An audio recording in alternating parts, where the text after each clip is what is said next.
Assalamu alaikum everyone. This is Sadia Promi, your host from Interactive Cares and দেখতেই পাচ্ছি in today's topic আমরা কিন্তু আজকে জানছি all about database design and querying. So আজকে আমরা আলোচনা করব database কিভাবে ডিজাইন করতে হয়, ওভারঅল একটা ওয়েবসাইটের জন্য database কতটুকু ইম্পর্টেন্ট, particularly database ডিজাইন করার সময় what are the things we need to keep in our mind, কিভাবে রিসার্চ করব, querying কি এবং এই যাবতীয় আরো অনেক different types of topics. Most definitely আমাদের এই পার্টিকুলার লাইভ নিয়ে আমাদের সিটিও অফ ইন্টারঅ্যাক্টিভ কেয়ারস কিন্তু এসেছে আপনাদের সাথে কথা বলার জন্য। প্লিজ ওয়েলকাম তানভীর হোসেন মুনিম ভাইয়া, our CTO of Interactive Cares. Hello Munim ভাইয়া, I hope you're doing well. Yeah, I'm doing fine. What about you? Yes, I'm doing fine as well, alhamdulillah. Thank you so much. Most definitely, let's just go straight to the topic. আজকের topic যেহেতু database design and querying. So কোনো একটা ওয়েবসাইটের জন্য overall database কতটুকু গুরুত্বপূর্ণ? What do you think? There's nothing to think, to be honest. Database is the most essential part of a website, of a dynamic website, I must say. So আমরা normally web development যখন চিন্তা করি তখন ওয়েবসাইটগুলোকে একদম top level থেকে সবার আগে দুই ভাগে ভাগ করে রাখি। একটা হচ্ছে স্ট্যাটিক টাইপ অফ ওয়েবসাইটস, একটা হচ্ছে dynamic type of websites. So static type of websites যেগুলো হয় সেগুলো ডেটাগুলো বা কন্টেন্টগুলো আসলে চেঞ্জ হয় না। মনে করা যাক আমি নিজের একটা পোর্টফোলিও ওয়েবসাইট ক্রিয়েট করব। এখন আমার নাম তো প্রতিদিন চেঞ্জ হবে না, তো আমার কোন স্কুল বা কোন কলেজে পড়ছি সেটা তো ডেইলি চেঞ্জ হবে না। সো এগুলো আমি একবারই লিখে দিলাম, আমার রেগুলার আপডেট করার কোনো প্রয়োজন নেই। এই টাইপের ওয়েবসাইটগুলো হচ্ছে স্ট্যাটিক ওয়েবসাইট। এখন রিয়েল লাইফে আমরা এই টাইপের ওয়েবসাইট আসলে খুব বেশি পাই না। যেমন এই যে আমরা হচ্ছে এখন আই বিলিভ আমরা যে লাইভে আছে যে ওয়েবসাইট থেকে সেটার নাম হচ্ছে স্ট্রিমইয়ার্ড। সো স্ট্রিমইয়ার্ডের এক একটা বাটনে ক্লিক করলে এক এক টাইপের ডেটা লোড হয়। তো এই জিনিসগুলো আসলে হচ্ছে ডাইনামিক। তো একটা ওয়েবসাইটে যখন একজন নতুন ইউজার, ফর এক্সাম্পল আমি ফেসবুকে সাইন আপ করছি, তখন ফেসবুককে আমার ইনফরমেশন গুলো সেভ করতে হচ্ছে অবশ্যই। তো এই সেভ করার যে প্রসিডিওরটা, এটা আসলে সবচেয়ে এফিশিয়েন্ট ভাবে করা যায় একটা ডেটাবেস ইউজ করে।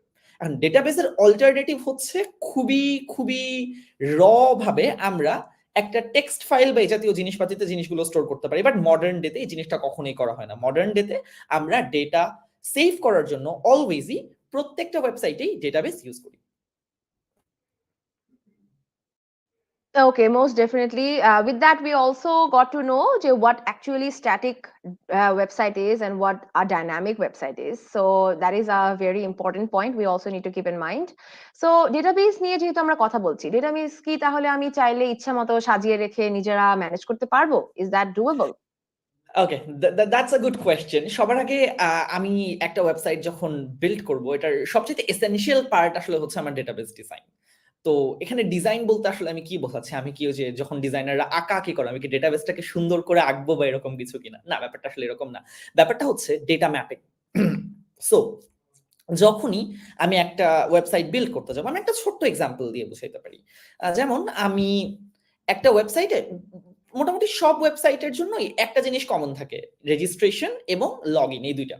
সো যখনই একজন নতুন ইউজার রেজিস্টার করবে, আমাকে মাথায় রাখতে হবে এই ইউজারটা তার মানে নিজের নাম, ইউজার নেম, ইমেল, পাসওয়ার্ড, এই ইনফরমেশনগুলো আমাকে দিবে। পরের বার সে যখন আবার লগ ইন করবে, লগ ইন করার টাইমে সে কি করবে, তার ইউজার নেম আর পাসওয়ার্ড অথবা ইমেল আর পাসওয়ার্ডটা দিয়ে লগ ইন বাটনে চাপ দিবে। আমাকে ভেরিফাই করতে হবে যে তার এই ইনফরমেশনগুলো কারেক্ট কিনা। তার মানে কি? তার মানে হচ্ছে প্রিভিয়াসলি সে আমাকে যে ইনফরমেশনগুলো দিয়েছিল অবশ্যই আমাকে সেগুলো ডেটাবেসে সেভ করতে হবে। এখন কিভাবে সেভ করব?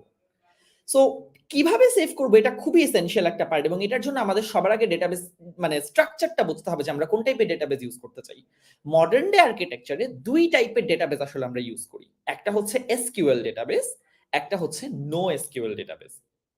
সো নরমালি এসকিউএল টাইপের যে ডেটাবেস গুলো হয় সেগুলোতে আমরা টেবিল আকারে ডেটা সেভ করে রাখি। তো আমরা বলি যে আমাদের এই একটা টেবিল আছে, ইউজার নামের টেবিল। এই টেবিলে আমরা প্রত্যেকটা ইউজারের নাম, ইউজার নেম, ইমেল, পাসওয়ার্ড, এই ডেটাগুলো সেভ করে রাখবো। এর সাথে সাথে আমরা আরেকটা জিনিস অ্যাড করি, যেটা হচ্ছে data validation logic. Data validation logic মানে কি? অনেক ক্ষেত্রে আমরা যখন ওয়েবসাইটে সাইন আপ করতে যাব, তখন আমরা দেখবো যে পাসওয়ার্ডের লেন্থ যদি 8 এর চাইতে কম হয়, খুব ছোট একটা পাসওয়ার্ড দিয়ে আমাদেরকে বলে password not strong enough, please the password needs to contain a number, upper case character, lower case character, এই টাইপের জিনিস।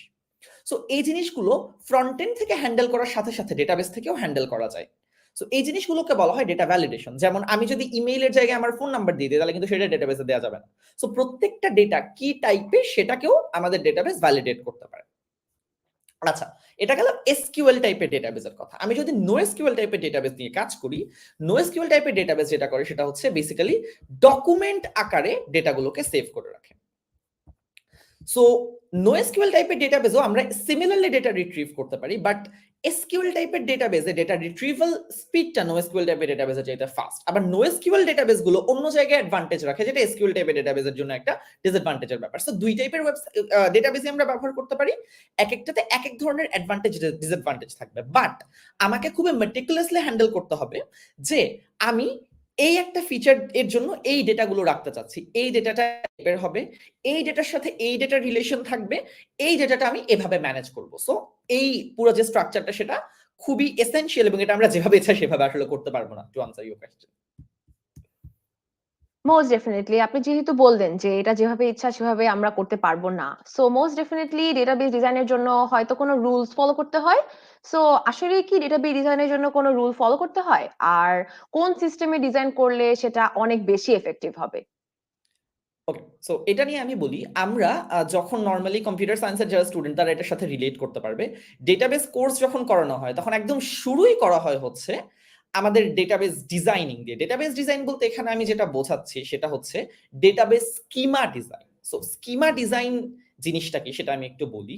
একটা ডেটাবেস স্কিমা হচ্ছে ডেটাবেসের কোন টেবিলটা কি কি ডেটা রাখবে এবং কোন টেবিলের সাথে কোন টেবিলের রিলেশন থাকবে, এটার পুরোটার একটা আউটলাইন বা ম্যাপিং দাঁড় করানো। সো আমি এই যে ইউজারের ফার্স্ট নেম লাস্ট নেম এই জিনিসগুলো একবার সেভ করে রাখলাম, আবার যখন এই ইউজারেরই আমার অন্যান্য ইনফরমেশন সেভ করতে হবে, মনে করা যাক আমরা আমাদের নিজেদের ওয়েবসাইটের ব্যাপারে কথা বলতে পারি। আমাদের ওয়েবসাইটে কি হয়, একজন ইউজার অনেকগুলো কোর্সে এনরোল করেন।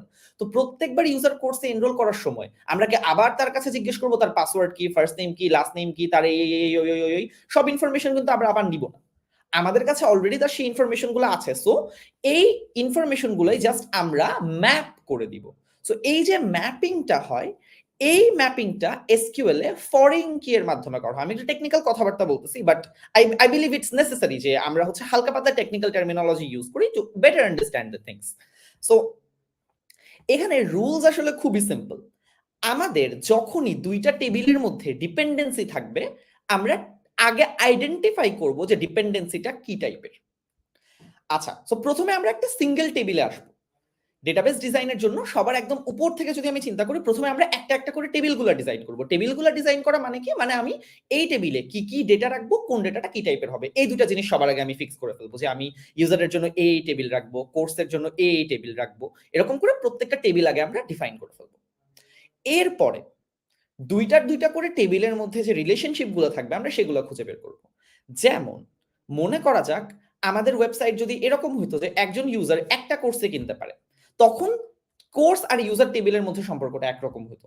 বাট একজন ইউজার তো চাইলে অনেকগুলো কোর্স কিনতে পারে, সো তাদের মধ্যে তখন সম্পর্কটা অন্যরকম হবে। সো নেক্সট স্টেপটা হচ্ছে আসলে প্রতি দুইটা টেবিলের মধ্যে রিলেশনশিপ বা সম্পর্কটা খুঁজে বের করা। এটা চার ধরনের হয়: one to one, one to many, many to one, many to many. So এই রিলেশনশিপ গুলো খুঁজে বের করার পর ফাইনালি আমার ডিজাইনটা শেষ হয়ে যাবে। নেক্সট আসে হচ্ছে অ্যাকচুয়ালি এই ডিজাইনটাকে ইমপ্লিমেন্ট করা। ইমপ্লিমেন্ট করার জন্য আমাকে কি করতে হবে, আমাদেরকে কোনো একটা এসকিউএল ডেটাবেস সিলেক্ট করতে হবে। সো কি কি টাইপের ডেটাবেস আমরা সিলেক্ট করতে পারবো, আমরা বর্তমানে খুবই পপুলার মাই এসকিউএল বা পোস্ট এসকিউএল বা ওরাকল এই টাইপের যেই এসকিউএল ডেটাবেস গুলো আছে সেগুলোতে কোড লিখে, এসকিউএল কোড লিখে আমরা ফাইনালি ডেটাবেস রিলেশনশিপটাকে ইমপ্লিমেন্ট করব। মোস্ট ডেফিনিটলি আমরা এখানে অনেক কমেন্টসও পাচ্ছি টকিং হাইলি অ্যাবাউট মুনিম ভাইয়া, which is quite evident. Best CTO, mentor, teacher, and so many other things. So we are highly appreciating all your comments, all your positive comments. And আপনাদের কারো যদি আরো কোনো questions থাকে related to database design and querying, most definitely we have our CTO of Interactive Cares with us. So you can comment anytime with all of your queries because Munim Bhaiya is here talking literally about queries. So খুবই weird একটা পান ছিল, but anyways I had to do this. So query নিয়ে যেহেতু আমরা কথা বলছি, so query জিনিসটা আসলে কি আর এটা কিভাবে কাজ করে? আচ্ছা, তো আমরা প্রথমে ইংলিশ ল্যাঙ্গুয়েজে আসি। ইংলিশ ল্যাঙ্গুয়েজে কোয়েরি ওয়ার্ডটার মানে হচ্ছে জিজ্ঞাসা করা, which is your expertise. You already know that. So you've been teaching English Right. for quite a while now. আচ্ছা, সো আমরা কম্পিউটার সায়েন্সের পার্সপেক্টিভ থেকে একটা কোয়েরি বলতে যেটা বুঝি সেটা হচ্ছে যে কোনো একটা পার্টিকুলার লজিক ইউজ করে কিছু পরিমাণে ডেটা রিট্রিভ করা। যেমন আমি আমার ডেটাবেসের কাছে জানতে চাইতে পারি যে আচ্ছা, আমার কাছে ওয়েব ডেভেলপমেন্ট রিলেটেড কি কোর্স আছে সেই কোর্সগুলো আমাকে দেখাও। সো এটা একটা কোয়েরি। এখন নরমালি আমরা কি করি? নরমালি এই কোয়েরি গুলো আমরা এক্সিকিউট করি through a database language which is SQL, এবং এই ডেটাগুলো তারপরে ফেচ করে হচ্ছে একটা এপিআই বা অ্যাপ্লিকেশন প্রোগ্রামিং ইন্টারফেস। সো আজকে যেহেতু আমাদের মেইন কাজ হচ্ছে ডেটাবেস নিয়ে, তাই আমরা এসকিউএল এর পার্সপেক্টিভ থেকে বলি। সো এসকিউএল এর ফুল ফর্ম হচ্ছে structured query language. It is literally written for queries. So আমি একটা কোয়েরি দিয়ে আসলে কি করতে পারি?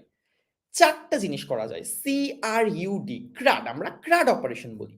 ডেটা ক্রিয়েট করা যায়, ডেটা রিট্রিভ করা যায়, ডেটা আপডেট করা যায়, ডেটা ডিলিট করা যায়। So that's basically an overview of what a query is. Okay, that was such a fantastic acronym by the way. অনেক সুন্দর করে জাস্ট চারটা দিয়ে বোঝানো হয়ে গেল। So what a query is. So query ব্যবহার করে আমরা যে ডেটাবেস গুলো নিয়ে কথা বলছি, সো এই বিশাল বিশাল ডেটাবেস কিভাবে ম্যানেজ করা যায়? আচ্ছা, সো নরমালি আমাদের কোয়েরি কেন প্রয়োজন হয়? That's basically the question. হ্যাঁ, তো আমরা করতে চাই এসেনশিয়ালি। ফর এক্সাম্পল, আমি যখন একটা ওয়েবসাইটে যাই, গিয়ে ফর এক্সাম্পল সার্চ বার আছে, সো আমি সার্চে লিখলাম যে কিছু একটা ওয়েব ডেভেলপমেন্ট বা হচ্ছে পাইথন, আমি কিছু একটা লিখলাম, লিখে এন্টার দিলাম। আমি এসেনশিয়ালি কি চাই? আমি চাই যে ওই পেজ আমাকে পাইথন রিলেটেড সবগুলো কোর্স দেখাবে বা ওয়েব ডেভেলপমেন্ট রিলেটেড সবগুলো কোর্স দেখাবে। এখন সে আসলে কিভাবে জানবে যে এই কোর্সগুলো কোথায় আছে? সে যে আমার ডেটাবেসকে জিজ্ঞেস করবে যে আচ্ছা, তাহলে আমার কাছে এই টাইপের কোর্সগুলো কোথায় আছে, তুমি আমাকে খুঁজে বের করে দাও। এটা ডেটাবেসের রেসপন্সিবিলিটি। ডেটাবেসের রেসপন্সিবিলিটি বলতে যে ডেটাবেসটা ডিজাইন করছে এবং কোয়েরি গুলো লিখছে, তার রেসপন্সিবিলিটি যে প্রপার কোয়েরিটা লিখতে হবে। সো যখনই আমার এই টাইপের কোনো একটা লজিক থাকে, নরমালি আমরা এসকিউএল এ সিলেক্ট নামের একটা স্টেটমেন্ট ব্যবহার করি। সিলেক্ট স্টেটমেন্টটা দিয়ে আমরা ওই রিলেটেড যত ইনফরমেশন আছে সেগুলো ফেচ করতে পারি। ফর এক্সাম্পল, আমি যদি কোর্স টেবিল থেকে সব ইনফরমেশন একবারে ফেচ করে ফেলতে চাই, আমি লিখব সিলেক্ট স্টার ফ্রম কোর্স। এই জিনিসটা আমাকে কি দিবে? কোর্স টেবিল থেকে একদম সব ইনফরমেশন আমাকে দিয়ে দিবে। এখন মনে করা যাক আমি এখানে কিছু পার্টিকুলার লজিক চাচ্ছি, আমি সব কোর্স চাচ্ছি না। আমি চাচ্ছি শুধুমাত্র পাইথন রিলেটেড কোর্সগুলো আমার কাছে আসুক। ফর এক্সাম্পল, এরকম হইতে পারে যে আমার একটা ফিল্ড আছে কোর্সের টাইটেল, টাইটেলে পাইথন ওয়ার্ডটা থাকলে আমি শুধুমাত্র সেই কোর্সগুলো চাচ্ছি। সো তখন আমি একটা কিওয়ার্ড ইউজ করব যেটা হচ্ছে ওয়্যার ইউজ করে আমি এখানে কন্ডিশন অ্যাড করতে পারবো যে এই কন্ডিশনে আমি এই কোর্সের ডেটাগুলো যাচ্ছি। তখন আমি কোয়েরিটা লিখবো এইভাবে, select star from courseware, আমার লজিকটা এখানে লজিক কি হতে পারে? টাইটেলে পাইথন থাকতে হবে। সো টাইটেল লাইক পাইথন এবং সামনে পিছে 2টা পার্সেন্ট দিয়ে দিতে হবে। তো এটার মানে এটা হচ্ছে খুবই টেকনিক্যাল, এবং এটা যারা এসকিউএল পারে তারা ভালো বুঝবে যে কেন পাইথন দিতে হবে। আমি যদি একটু শর্টে বলি, এই 2টা পার্সেন্ট মিন করে যে সামনে পিছে যে কোনো টেক্সট থাকতে পারে, আমার প্রবলেম নাই, বাট কোথাও না কোথাও আমার পাইথন ওয়ার্ডটা থাকতে হবে। এই লজিকে তখন আমার ডেটাবেস যতগুলো ডেটা আছে সবগুলো ডেটার মধ্যে এই লজিকটা অ্যাপ্লাই করবে। অ্যাপ্লাই করে দেখবে কোন কোন রো গুলো এই ডেটার এই যে লজিকটা আছে লজিকটা স্যাটিসফাই করে, তারপর সেই ডেটাগুলো সে আমার কাছে প্রেজেন্ট করবে। Okay, understood. I'm pretty sure আজকের লাইফটা থেকে a lot of people are actually being helped because আমরা বেশ কিছু ইনফরমেটিভ তথ্য জানছি, অনেক টেকনিক্যাল বিষয় নিয়েও জানছি। And just saying যে আমাদের কারোর যদি আরো কোনো কোয়েশ্চেন্স থাকে, most definitely you can ask them in the comment section. আমরা যেহেতু overall database design and like database management system এই নিয়ে আমরা জাস্ট আলোচনা করছি, I'm pretty sure like whenever we talk about data, যেমন big data বা ওভারঅল অনেক বেশ পরিমাণ কমপ্লেক্স ডেটা নিয়ে যখনই আমরা আলোচনা করি, এত বিশাল ডেটাবেস থেকে আমাদের অ্যাকচুয়াল ইম্পর্টেন্ট যে ডেটাগুলো আছে সেগুলো খুঁজে বের করাটা তো I think it's a big or a hectic task, I pretty আচ্ছা, শিওর। সো এইটা নিয়ে হ্যাঁ, হ্যাঁ, So let me speak a bit about yes, this. So please বর্তমানে প্লিজ। খুবই পপুলার একটা টার্মিনোলজি যেটা হচ্ছে বিগ ডেটা। এখন নরমালি আমরা বিগ ডেটা কাদেরকে বলি? Very large scale of data, মানে ওটাতে ডেটা কাউন্ট মিলিয়ন্স, ইভেন অনেক কেসে বিলিয়ন্স এ চলে যায়। আচ্ছা, সো আমাদের এই যে আজকের যে কনটেক্সট আছে, how does big data contribute to all of this? আচ্ছা, সেটার জন্য আমি আগে কিছু জিনিসপাতি এক্সপ্লেইন করি।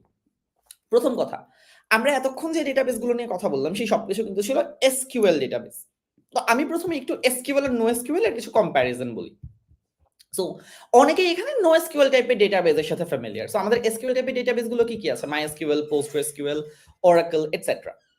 সো নো এসকিউএল টাইপের যে ডেটাবেস গুলো, আমাদের নো এসকিউএল ডেটাবেস গুলোর মধ্যে আছে হচ্ছে মঙ্গোডিবি, এক্সপ্রেস ডিবি, এরকম আরো ডেটাবেস যেগুলো আছে সেগুলো সবচেয়ে পপুলার হচ্ছে মঙ্গোডিবি। এখন যখনই আমরা এসকিউএল টাইপের ডেটা ইউজ করি, আমাদের স্ট্রাকচারটা একদম রিজিড এবং খুবই সিম্পল। সিম্পল বলতে ওরকম সেন্সে সিম্পল না যে কোড করা অনেক ফাস্ট। ইটস সিম্পল বিকজ আমরা একদম আমাদের চোখের সামনে দেখতে পাই যে এটাই স্ট্রাকচার, এর বাইরে কোনো ফ্লেক্সিবিলিটি নাই। সো এসকিউএল ডেটাবেস গুলো হচ্ছে এরকম, এই স্ট্রাকচার এটাই ফলো করতে হবে, এর বাইরে যাওয়া যাবে না। নো এসকিউএল টাইপের ডেটাবেস গুলো আবার এদিক দিয়ে একটু কিছুটা ছাড় দেয়, বিকজ ডকুমেন্ট টাইপের ডেটাগুলোতে আমরা অনেক কিছু এইরকম কিছু জিনিসে ফ্লেক্সিবিলিটি পাই। আচ্ছা, সো যখনই আমরা কমপ্লেক্স কোয়েরির কথা বলি, বিগ ডেটার কেসে বা যে কোনো ধরনের ডেটার কেসে কমপ্লেক্স কোয়েরির কথা বলি, এসকিউএল টাইপের ডেটাবেস গুলোতে একটা কোয়েরি কমপ্লেক্স হয় যখন আমরা বেশ কিছু কিওয়ার্ড অ্যাড করি। যেমন আমরা এতক্ষণ যে কোয়েরি গুলো নিয়ে কথা বলছিলাম সেগুলো মাত্র একটা টেবিলের উপর করা। মনে করা যাক আমি মাল্টিপল টেবিলের উপর একসাথে কোয়েরি চালাতে চাচ্ছি, তখন আমাদেরকে জয়েন নামের একটা কিওয়ার্ড ইউজ করতে হবে দুইটা টেবিল জয়েন করার জন্য। এরপর আমাদের ওগুলোতে আবার কন্ডিশন অ্যাড করার জন্য হ্যাভিং নামের একটা কিওয়ার্ড ইউজ করতে হবে। আমাদের অলরেডি ওয়্যার কন্ডিশনের কথা বললাম, জয়েনের কেসে কোন কন্ডিশনে জয়েন হবে সেটার জন্য অন ইউজ করতে হবে। সেরকম প্রচুর আমাদের কিওয়ার্ডস আছে। আর ফাইনালি যদি আমরা আমাদের ডেটাটাকে সর্ট করতে চাই তখন অর্ডার বাই নামের আরেকটা কিওয়ার্ড আমরা ইউজ করতে পারি। এরপর ডেটাবেস আরো অ্যালাউ করে কোয়েরির উপর কোয়েরি চালাতে। মনে করা যাক আমি একটা কোয়েরি চালালাম, আমাকে কিছু রেজাল্ট দিল, ওই রেজাল্ট গুলো ইউজ করে আমি আবার একটা কোয়েরি রান করে একবারে ফাইনাল রেজাল্টটা পেতে পারবো। এই প্রসিডিওরটাকে বলা হয় সাব কোয়েরিং। সো এটাও কিন্তু ডেটাবেস অ্যালাউ করে। তো এই যে জিনিসগুলো বললাম, স্পেশালি সাব কোয়েরিং এর যে প্রসেসটা আছে এটা কিন্তু এক্সট্রিমলি স্লো। নরমালি আমরা যদি জয়েন, গ্রুপ বাই এই টাইপের কিওয়ার্ড গুলো ইউজ করে ডেটাবেসে যে স্পিডটা পাবো আমরা সাব কোয়েরি ইউজ করে কিন্তু আমরা সিমিলার স্পিডটা পাবো না নরমালি। সো দেখা যায় কোয়েরি অপটিমাইজেশন এই জিনিসটা কিন্তু খুবই ইম্পর্টেন্ট হয়ে যায়। একই কোয়েরি মানে একই আনসার আমি অনেকভাবে পেতে পারি, বাট এগুলোর মধ্যে একটা মেথড সবচাইতে এফিশিয়েন্ট এবং অন্য সবগুলো মেথড কিন্তু ইনএফিশিয়েন্ট।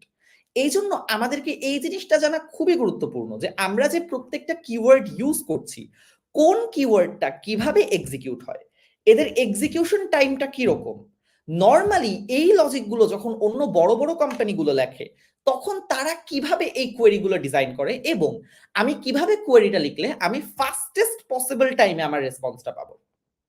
যেমন একই কোয়েরিতে আমি যদি সাব কোয়েরি এবং গ্রুপ বাই দুইটার যে কোনো একটা ইউজ করে আমি রেজাল্টটা পাই, নরমালি আমি গ্রুপ বাই ইউজ করব বিকজ গ্রুপ বাই খুবই ফাস্ট। গ্রুপ বাই দিয়ে নরমালি যখন আমি যে কোনো কিছু করতে চাই তখন সেটা ফাস্টার হয়। সাব কোয়েরি আর জয়েন দুইটার মধ্যে আমরা অলওয়েজ জয়েন ইউজ করব, টেবিল জয়েন করা ফাস্টার দেন সাব কোয়েরি। তো এভাবে করে আমাদের অর্ডার অফ প্রেসিডেন্স মেইনটেইন করে আমরা কোয়েরিগুলোকে অপটিমাইজ করতে পারি। এখন বিগ ডেটাতে কমপ্লেক্স জিনিসপাতির কথা যেটা বললাম, তাহলে যদি আমরা একটা কোয়েরি এই মাইক্রো লেভেলে অপটিমাইজেশন পারি, ফর এক্সাম্পল আমাদের একটা কোয়েরি আগে এক্সিকিউট করতে টাইম লাগতো 500 মিলি সেকেন্ড, হয়তো এখন আমি এটাকে 200 মিলি সেকেন্ডে নামায় আনলাম, মানে আগের চাইতে আড়াই গুণ ফাস্ট হয়ে গেল। এখন যদি আমি মিলিয়নস অফ ডেটা নিয়ে কাজ করি, আগে যদি আমার 5 মিনিট লাগতো বা 10 মিনিট লাগতো, এখন একই জায়গায় যদি সেইটাতে 2 মিনিট লাগে, this is a massive improvement on our part. So আমি যখনই কমপ্লেক্স কোয়েরি লিখতে যাব আমাকে মাথায় রাখতে হবে আমি কিভাবে কোয়েরিটা লিখছি, আমার এই কোয়েরিটার কোন কোন জায়গাগুলো এখন আনঅপটিমাইজড আছে, কিভাবে আমি এই কোয়েরিটাকে অপটিমাইজ করতে পারি, এবং অবশ্যই অবশ্যই আমরা যে কিওয়ার্ডগুলো ইউজ করছি কোন কিওয়ার্ডটা অ্যাকচুয়ালি আমাদের এই কোয়েরিটাকে স্লো করছে, কিভাবে কন্ডিশন অ্যাপ্লাই করলে কোয়েরিটা ফাস্ট করা যাবে, এই পুরো জিনিসটা যদি আমরা মাথায় রাখতে পারি তাহলে লার্জ স্কেলের ডেটাতেও আমরা এফিশিয়েন্টলি এই এসকিউএল ইউজ করে ডেটা রিট্রিভ করতে পারবো। মোস্ট ডেফিনেটলি আমরা আজকে যারা যারা শুনছি right now, I am pretty sure অনেকেই properly they are understanding everything এবং অনেকেই হয়তো অনেক technical টার্মসরা they are not properly getting. So in that case, just you, because you are our CTO and at the same time আপনি আমাদের একটা just overall course instructor.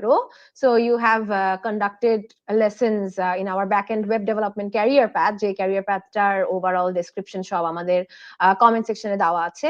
So for all of those beginners, so আমাদের কি career path এ একদম basic থেকে এই জিনিসগুলো শেখানো হয় যেগুলো নিয়ে আজকে আমরা ডিসকাস করছি? Okay, so regarding the career path, আমি নর্মালি পার্সোনালি যখন আমি যে কোনো কিছু শেখাতে শুরু করি, আমি অ্যাজিউম করে নিই যে সবাই বিগিনার, আনলেস এক্সপ্লিসিটলি প্রিভিয়াসলি আমরা মেনশন করে দিই যে we are looking for this expertise. So এই কেসেও দেয়ার ওয়ন্ট বি এনিথিং ডিফারেন্ট। আমি অ্যাজিউম করে নিব that everybody is a beginner, that অনেকেই হয়তো এর আগে প্রোগ্রামিং শিখে আসে নাই, বাট প্রোগ্রামিং শিখে আসলেও তাদের নলেজটা রুডিমেন্টারি, এবং তারা সিস্টেম ডিজাইন, আর্কিটেকচার এবং ফাইনালি প্রোডাকশন ডেভেলপমেন্ট লেভেলের কোনো কাজ এখন পর্যন্ত করেনি। যদি করে থাকে that is very good, they'll understand things more clearly, but অ্যাজাম্পশনটা এরকম থাকবে দ্যাট দেয়ার অ্যাবসলিউট বিগিনার্স, এবং এই ক্যারিয়ার প্যাথের পরে তারা যেন নিজেদের রেজিউমেতে এইটুকু অ্যাড করতে পারে that they know what a backend is. একটা ব্যাকএন্ড যখন আমি ডিজাইন করি তখন আমি কিভাবে রিলেশনশিপগুলো ম্যানেজ করব, কিভাবে আমার ডেটাবেসগুলোকে কোয়েরি করব, কিভাবে ফাইনালি আমার ডেটাবেস ডিজাইন এন্ড ডেটাবেস মাইগ্রেশনগুলো কমপ্লিট হবে, এবং কিভাবে ডেটা রিট্রিভাল প্রসেস দিয়ে আমি এপিআই লিখে আমার ফ্রন্ট এন্ডকে ডেটাগুলো সার্ভ করতে পারবো। Of course, once they're done with this career path, what do you suggest? একজন লার্নারের নেক্সট ক্যারিয়ার মুভ কি হতে পারে? আচ্ছা, so first of all, a career path is basically a guide for somebody to learn about their passion. So আমি যদি backend ডেভেলপমেন্টের ব্যাপারে passionate হই, this career path is going to serve me as a boost, যেটাতে আমি backend development নিয়ে আরো অনেক কিছু শেখার আগ্রহ রাখবো। So this will teach you all the fundamentals and many advanced things. But as we all know, যে একজন ডেভেলপার হিসেবে you can never learn enough. আমি নিজেও এখন যখন নতুন একটা প্রজেক্ট করি, আমি অনেক কিছু একদম স্ক্র্যাচ থেকে শিখি যেগুলো হয়তো আমি আগে জানতাম না। প্রত্যেকটা নতুন প্রজেক্ট করার সময় একজন ডেভেলপার নতুন জিনিস শিখে, and that is the rule. তো একজন যে এই ক্যারিয়ার প্যাথটা কমপ্লিট করবে, ক্যারিয়ার প্যাথটা কমপ্লিট করার পরে তার ফার্স্ট যে কাজটা হওয়া উচিত সেটা হচ্ছে নিজের রেজিউমেটা আপডেট করা। সেকেন্ড যে কাজটা হওয়া উচিত সেটা হচ্ছে প্রচুর প্রজেক্টস করা। বিকজ আমি যদি একটা জিনিস শিখি, শেখার পরে সেটাকে ইমপ্লিমেন্ট করার জন্য আমি কন্টিনিউয়াসলি প্রজেক্টস না করি, তাহলে আমার সেই স্কিলটা at the end of the day শানিত হচ্ছে না। আমি রেগুলারলি জিনিসগুলো মাথায় নিচ্ছি না, আমি নতুন জিনিসপাতি এক্সপ্লোর করছি না। এতে যেটা দেখা যাবে সেটা হচ্ছে কিছুদিন পরে সাডেনলি নলেজগুলো ভাঙা ভাঙা হয়ে আসবে। তো তখন সাডেনলি আমার মনে হবে যে আরে আমি তো কিছুই আসলে মনে করতে পারছি না। সো আসলে এই কোর্সটা করেও কি আমার কোনো লাভ হচ্ছে?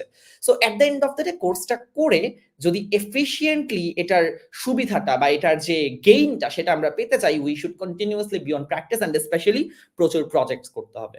এরপরে যারা গ্র্যাজুয়েটস আছি, they can apply for various backend development positions and jobs. Even আমরাও অনেক ব্যাকএন্ড ডেভেলপমেন্ট পজিশনের জন্য রিক্রুট করে থাকি from interactive cares. You can check out those options. So yeah, that should be the career move, I guess. Okay, let's get a question from the comment section. একজন ask করেছে, ভাইয়া, how do I retrieve data from a database using select statements?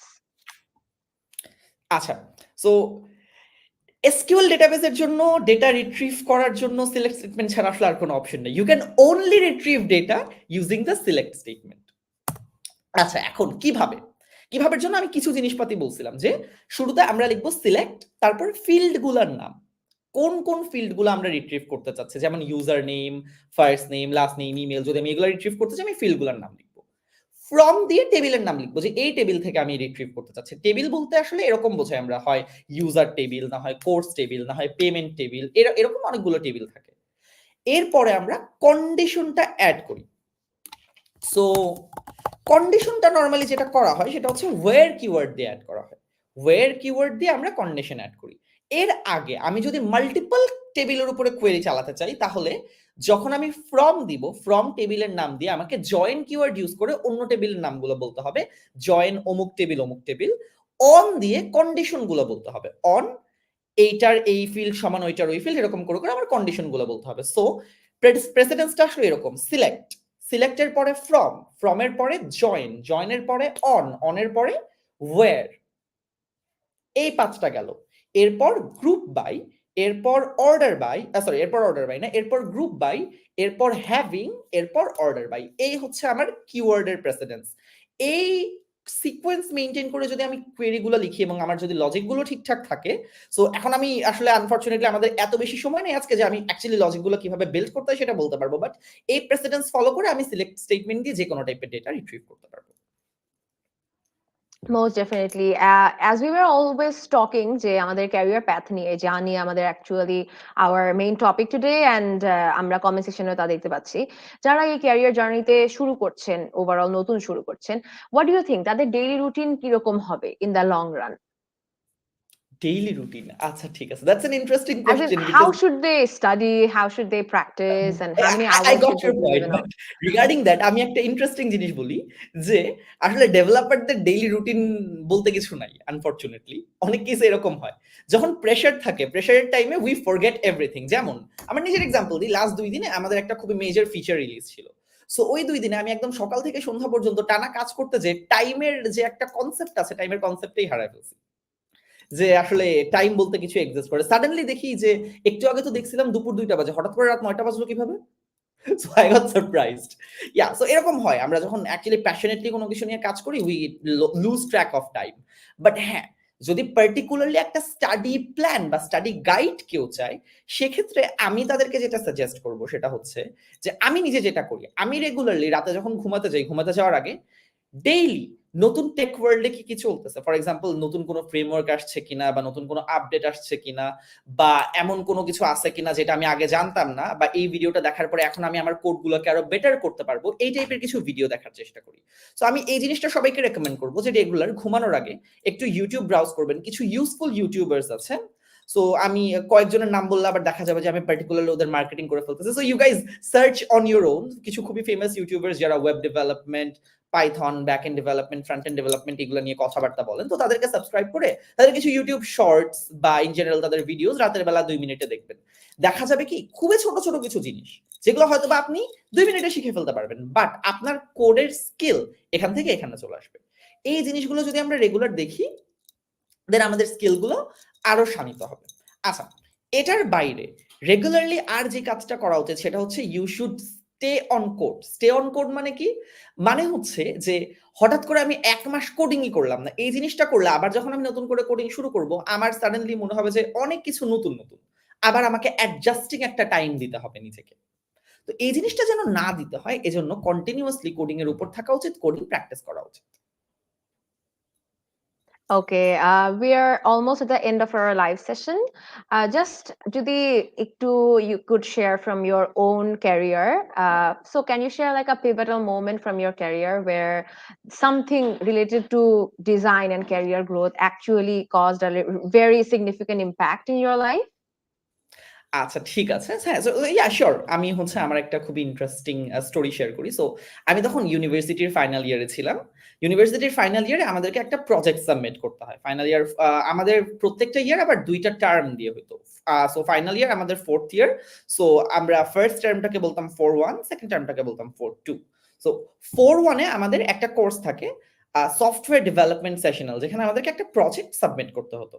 So আমি হচ্ছে ওই প্রজেক্টের যে ডেটাবেসটা আছে, ডেটাবেসে একবার যেটা হয়েছিল, আমি সব কোড ঠিকঠাক ভাবে লিখেছিলাম, বাট আমি ডেটা মাইগ্রেট করতে ভুলে গেছি। এখন for those of you who don't know, data migration মানে হচ্ছে যখন আপনি ডেটাবেসে সবকিছু ঠিকঠাক ভাবে লিখেন, বাট টেবিলের কিছু নতুন টেবিল ক্রিয়েট হয়, বা কিছু টেবিল আপডেট হয়, বা কিছু ডেটা চেঞ্জ হয়, এই ডেটাগুলো ফাইনালি আপনি অ্যাপ্লাই করতে ভুলে যান।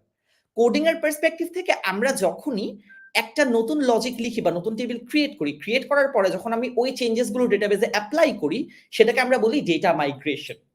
তো আমার কোড এক্সপেক্ট করছিল যে আমি এই টেবিলগুলো ক্রিয়েট করে রাখছি, যে কারণে ডেটা মাইগ্রেশনটা সে এক্সপেক্ট করে রাখছিল, বাট আমি ডেটা মাইগ্রেট করতে ভুলে গেছি, যে কারণে ম্যাসিভ একটা এরর দিয়ে আমার পুরো প্রোগ্রাম ক্র্যাশ করছে। সো পরে এটা হচ্ছে আই থিংক কতক্ষণ, ডেডলাইনের 1 ঘন্টা আগে ছিল। I panicked so hard যে I'm surely gonna fail this course because এই লেভেলের একটা blunder, how could I do this? Luckily আমার যে টিমমেট ছিল, আমার টিমমেট আর আমরা সবাই মিলে, গিটে তো এই সুবিধা আছে যে হচ্ছে কোড আবার ব্যাক ট্রেস করে মাইগ্রেশন টাইগ্রেশন আবার ঠিকঠাক ভাবে অ্যাপ্লাই করা যায়। সো আমি ভুলে আবার মাইগ্রেশন ফাইল অ্যাপ্লাই করে মাইগ্রেশন গুলো ডিলিট করে দিয়েছি, তখন আবার নতুন করে পুরো মাইগ্রেশন লিখতে হয়েছে। সো আমি আবার এসকিউএল কোডগুলো নতুন করে লিখলাম, লিখে তারপর 1 আওয়ারের মধ্যেই, বিকজ আমি অলরেডি জানতাম যে কি লজিক অ্যাপ্লাই করতে হবে, আমার নতুন করে লজিক চিন্তা করতে হয়নি। সো আমি ওই জিনিসগুলো জাস্ট খুবই ফাস্ট লিখে মাইগ্রেশন অ্যাপ্লাই করে 1 ঘন্টায় শেষ হয় নাই, বাট আমাদের একজন একজন করে জিনিসগুলো প্রেজেন্ট করতে হতো। সো অ্যারাউন্ড 1.5 ঘন্টা টাইমে যখন আমাদের টার্ন, তার অ্যারাউন্ড 2.5 মিনিট আগে যে ফাইনালি আমাদের প্রজেক্টটা কাজ করছে। সো আমাদের মোটামুটি 1.5 ঘন্টা সময় লাগছে।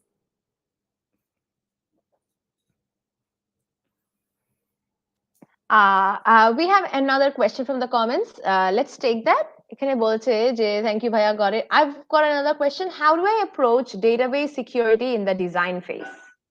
ওকে, ডেটাবেস সিকিউরিটি খুবই ইম্পর্টেন্ট একটা part. We don't want anybody else to retrieve our data. তো ডেটাবেসের কেসে আমাদের এই এসকিউএল কে আমরা কিন্তু 4 ভাগে ভাগ করি। DDL data definition language, DML data manipulation language, DQL data query language, DCL data control language. এই যে ডেটা কন্ট্রোল ল্যাঙ্গুয়েজটা, এটা অ্যাকচুয়ালি ম্যানেজ করে যে কোন ইউজার আমার ডেটার ফুল অ্যাক্সেস পাবে, কোন ইউজার রিড অ্যাক্সেস পাবে, কোন ইউজার রাইট অ্যাক্সেস পাবে। তো আমরা নরমালি ডেটাবেস গুলোকে কি করি, একটা রিমোট সার্ভারে রাখি।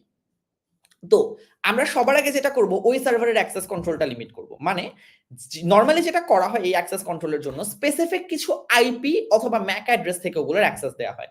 মানে আমি যদি চাইও, আমার কাছে পাসওয়ার্ড যদি কোনোভাবে আমি জেনেও যাই, স্টিল আমি শুধুমাত্র একটা পার্টিকুলার আইপি অ্যাড্রেস থেকে ওই ইনফরমেশনগুলো অ্যাক্সেস করতে পারবো। এতে করে যেটা হবে সেটা হচ্ছে হ্যাকিং এর চান্সেস অনেক কমে যাবে। নাম্বার 1 গেল, এটা একদম বেসিক লেভেলে, যে আমি কিছু পার্টিকুলার আইপি ছাড়া অন্য কোনো আইপিতে আমাদের ডেটা রিট্রিভাল অ্যাক্সেস দিব না। নাম্বার 1। নাম্বার 2, আমরা নেক্সট যেটা করতে পারি সেটা হচ্ছে, এই যে বিভিন্ন ধরনের আমাদের পারপাস আছে, প্রত্যেকটা পারপাসের জন্য আমরা কিছু ইউজার ক্রিয়েট করে সেই ইউজারদেরকে বিভিন্ন টাইপের অ্যাক্সেস কন্ট্রোল দিতে পারি। যেমন যদি আমাদের রাইট পারমিশন দরকার হয়, সেটার জন্য একটা সেপারেট ইউজার ক্রিয়েট করব, ওটার পাসওয়ার্ডটা ফর এক্সাম্পল একটু বেশি কঠিন দিলাম, ওটাতে অ্যাক্সেস কন্ট্রোলটা একটু বেশি দিলাম। নরমাল কাজের জন্য যেটা রিড অপারেশন, সেটাতে হয়তো আমার পাসওয়ার্ডটা এত স্ট্রং দেওয়ার দরকার নেই, বাট নরমালি স্টিল আমরা স্ট্রং পাসওয়ার্ড অলওয়েজ প্রেফার করি। সো এক একটা টাইপের পারপাসের জন্য এক এক ধরনের ইউজার এবং এক এক ধরনের পারমিশন যদি আমি ক্রিয়েট করি, তাহলে আমাদের এই ডেটাবেসের সিকিউরিটি নিয়ে খুব একটা প্যারা হবে না।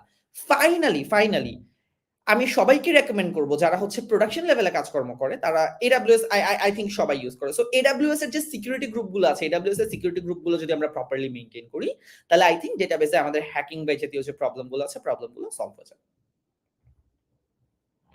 Okay, thank you so much for answering all of these questions, Bhaiya.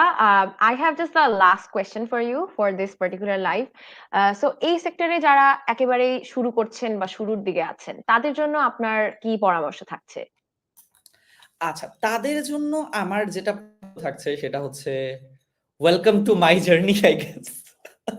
So yeah, database in general backend development বা ব্যাকএন্ড ডিজাইন বা ডেটাবেস ডিজাইন, এই জিনিসগুলা I personally find them very interesting. তো অনেকেই ফ্রন্ট এন্ড প্রেফার করে because changes life visible.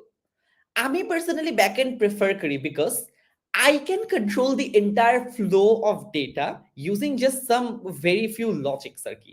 মানে আমি একটা লজিক লিখবো, আমার ফ্রন্ট এন্ডের পুরো আউটলুকই চেঞ্জ হয়ে যাবে। This fascinates me.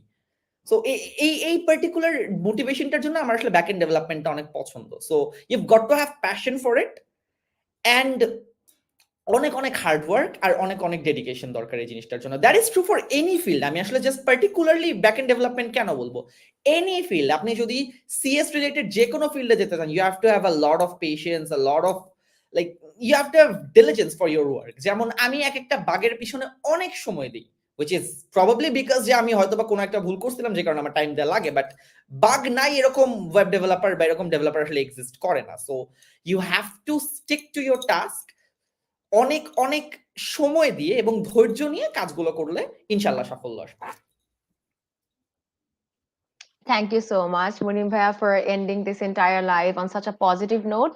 I'm pretty sure আজকের লাইভটা was extremely informative and আরো যদি কারো কোনো questions থাকে, most definitely you can comment here because Munim Bhaiya is our CTO as well as our instructor. So any types of comments যেগুলোই আপনার থাকে regarding this particular topic, Munim Bhaiya can answer these anytime we want. And that's it for this entire live. Thank you so much, Munim Bhaiya, for giving us your precious time.